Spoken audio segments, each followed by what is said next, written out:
कहते हैं संत गंभीर होता है, शांत होता है, उसमें सहन शक्ति कूट कूट कर भरी होती है।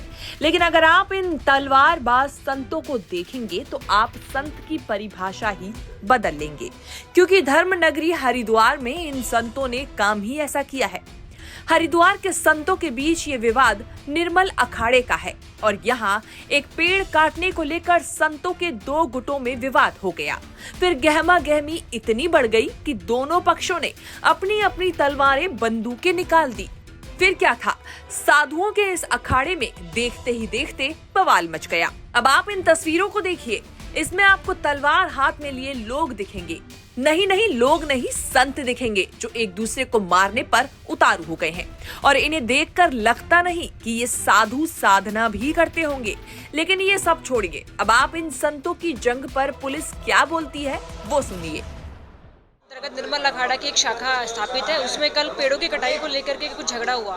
चूंकि झगड़ा दो गुटों में था तो कुछ तलवारबाजी का वीडियो भी संज्ञान में आया है। क्योंकि घटना की गंभीरता को देखते हुए त्वरित थाना बल को वहां भेजा गया, जिस पर संज्ञान लेते हुए थाना अध्यक्ष महोदय पहुंचे और उस घटनाक्रम की जानकारी इकट्ठा की। क्योंकि घटनाक्रम जो था वो एक ही जो अखाड़ा है उसके दो गुटों के बीच में था। उन्होंने आपसी इसको झगड़ा वो बताते हुए बताया कि इसमें अन्य कोई कार्रवाई की आवश्यकता नहीं है।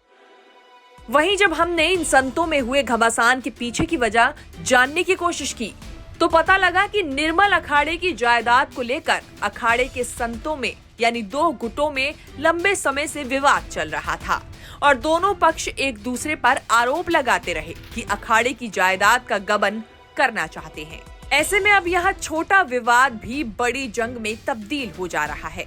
उत्तराखंड तक के लिए हरिद्वार से मुदित अग्रवाल की रिपोर्ट।